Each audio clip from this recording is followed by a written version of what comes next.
अस्सलाम वालेकुम, खुश आमदीद एंड वेलकम टू एनिमेलिया 𝗵𝘃𝗵। मैं हूं आपका वैद डॉक्टर फुरकान। मैं आज आपसे बहुत ज़्यादा इंपॉर्टेंट टॉपिक के बारे में डिस्कस करूंगा।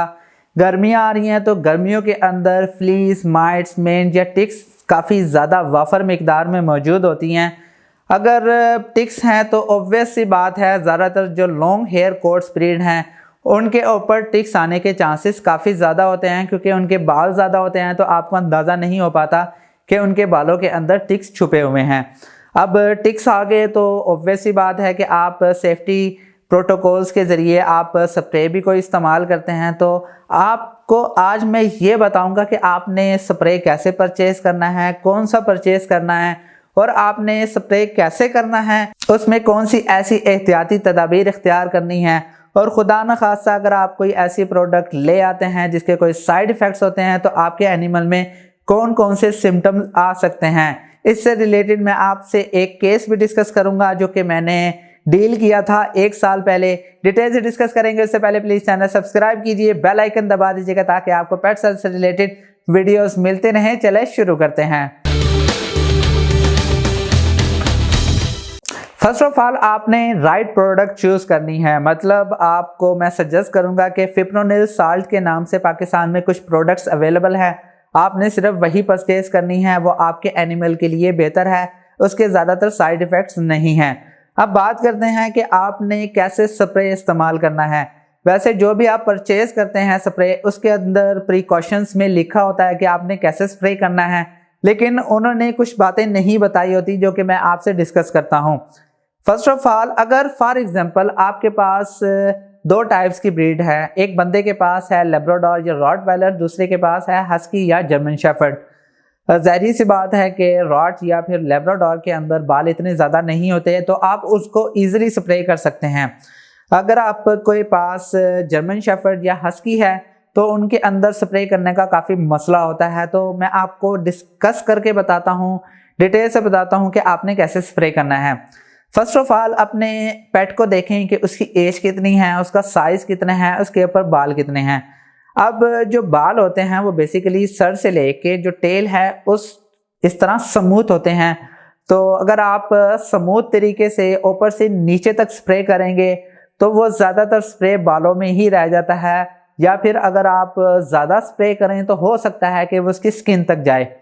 मैं आपको सजेस्ट करूंगा कि जब भी आप टिक स्प्रे करते हैं तो आपने टेल वाली साइड से करना है। अगर आपके पास लॉन्ग हेयर कोट्स ब्रीड है तो अगर आप टेल वाली साइड से करेंगे तो जैसे ही अगर आप उसको हाथ ऐसे करेंगे तो वो स्किन जो है उसकी नज़र आनी शुरू हो जाएगी। तो ईजिली आप स्प्रे कर सकते हैं, क्योंकि जो टिक्स हैं वो मोस्टली स्किन पर ही मौजूद होते हैं। अब 5 ऐसी जगह हैं जहाँ पे आपके डॉग को टिक्स ज़्यादा पड़ते हैं। पहली है आईलिड, आँख के ऊपर, दूसरी है कानों के अंदर, तीसरी है उसके बाजू या टांगों के अंदर, चौथी जो जगह है वो है पाँव के अंदर और 5वीं है उसकी टेल के नीचे। अब आपने सबसे पहले तो ऐसी जगह पे स्प्रे करना है जहां पर टिक्स ज़्यादा मौजूद होते हैं। उसके बाद आपने उसको स्मूथली, जैसे मैंने आपको बताया है कि उल्टी साइड से आपने स्प्रे करना शुरू करना है ताकि आपका स्प्रे भी कम लगे और इफेक्टिव भी हो। और सेफ्टी प्रोटोकॉल्स के अंदर आपने कुछ चीज़ों का ख्याल करना है कि आपने एक तो अपने लिए ग्लव, मास्क, अगर आपके पास गॉगल है तो बहुत अच्छी बात है, और सैनिटाइज़र या कोई ऐसा डिसइंफेक्टेंट अपने पास रखें कि आप इजीली अपने आप को डिसइंफेक्ट कर सकें। अपनी आंखों को और मुंह को भी बचाएं और डॉग की आंखों को और मुंह को भी बचाएं। अब आप सोच रहे होंगे कि आईलिड्स के ऊपर जो टिक्स होते हैं हम उनको कैसे ख़त्म करें। मैं आपको सजेस्ट करूंगा कि आपने कानों से अगली वाली साइड पे, या कानों के बल्कि कान जहाँ से शुरू होते हैं उससे आगे आपने स्प्रे से नहीं स्प्रे करना। और आपने वहाँ पे कैसे स्प्रे करना है कि हाथ पर स्प्रे लें, ऐसे आप अपने हाथों को ऐसे करके उसकी बॉडी पर लगा दें आगे वाली साइड पे। अगर उसकी आँख के ऊपर यानी उसकी जो पलकें हैं, आईलिड्स हैं, वहाँ पर अगर कोई टिक मौजूद है तो कोई ट्वीज़र लें, ट्वीज़र से रिमूव कर लें। वैसे बहुत ज़्यादा दर्दनाक होता है पेट के लिए, लेकिन उसका सिर्फ यही हल है, आप उसको अगर स्प्रे करेंगे तो हो सकता है कि उसकी आंखों में चला जाए। और अब डिस्कस करते हैं कि अगर आपने कोई ऐसी प्रोडक्ट नहीं इस्तेमाल की जो आपके एनिमल के लिए बेहतर नहीं है, ख़ास तौर पे पाकिस्तान में कुछ ऐसे प्रोडक्ट्स अवेलेबल हैं, पाउडर्स फॉर्म में अवेलेबल होती हैं। अगर आप वो इस्तेमाल कर लें तो क्या साइड इफ़ेक्ट्स हो सकते हैं। और कुछ लोग इंजेक्शन भी यूज़ करते हैं, लेकिन अगर इंजेक्शन की ओवरडोज भी हो जाए तो मसला हो सकता है।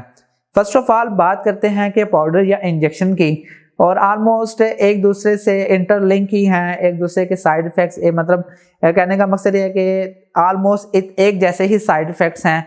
डिस्कस करता हूँ एक केस के ज़रिए। एक साल पहले हमारे पास एक केस आया था, रॉटवैलर 1.5 इयर्स मेल। तो जब हमने एमरजेंसी उसे ट्रीट किया, तो जब हमने जो ओनर था उनसे हिस्ट्री ली, तो उनके मुताबिक उन्होंने 3 सैगामॉन के पाउडर पानी के अंदर मिक्स किए, तकरीबन 3 लीटर पानी, उनको अच्छी तरीके से अपने डॉग को नहलाया।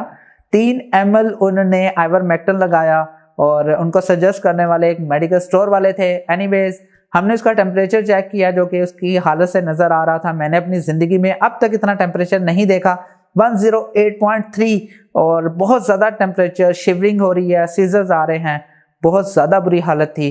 और बेसिकली हुआ ये था कि उन्होंने इंजेक्शन भी लगाया। जो उन्होंने पाउडर लगाया था, उनको सेफ्टी प्रोटोकॉल्स में उन्होंने ये नहीं बताया कि पाउडर लगाने के बाद उसे नहलाना था। एनीवे उसने लीक कर लिया और बहुत ज़्यादा टॉक्सिसिटी थी। एनीवेज हमने इसको ड्रिप्स लगाई और टॉक्सिसिटी को डाइल्यूट किया। 3 से 5 दिन तक हमने इसको ड्रिप्स लगाई, तब जाकर उसकी हालत बेहतर होना शुरू हुई। लेकिन अल्टीमेटली कुछ दिनों के अंदर जो उसका लिवर है वो काम करना छोड़ गया था, और जिसकी वजह से तकरीबन 3 से 4 माह के बाद उसकी डेथ हो गई थी। और आपको ये केस बताने का मकसद यही है कि अगर आपके पास पेट है तो मेहरबानी किया करें, सस्ते कामों पे ना जाया करें। और अगर आपके पास कोई फैसिलिटी अवेलेबल नहीं है तो आप इस्तेमाल कर सकते हैं, लेकिन मैं आपको सजेस्ट नहीं करूँगा। और इसके जो साइड इफ़ेक्ट्स में जो इसके सिम्टम्स हैं वो यही हैं, वोमिटिंग, डायरिया, सीजर्स, और फीवर जो है वो 105 से ऊपर ही होता है। और मैं उम्मीद करता हूं कि आपको सारे पॉइंट समझ आ गए होंगे। अगर आपका कोई क्वेश्चन है या आप मुझसे कुछ पूछना चाहते हैं तो animalia.pk के नाम से इंस्टाग्राम का पेज है, वहां पे भी पूछ सकते हैं, और आप मुझे कमेंट में भी आप मुझसे पूछ सकते हैं। मैं उम्मीद करता हूं कि वीडियो पसंद आई होगी। अगर पसंद आई तो प्लीज़ लाइक कीजिए, शेयर कीजिए, और प्लीज़ इस चैनल को ज़रूर सब्सक्राइब कीजिएगा। नेक्स्ट वीडियो में मिलते हैं। खुदा हाफिज़।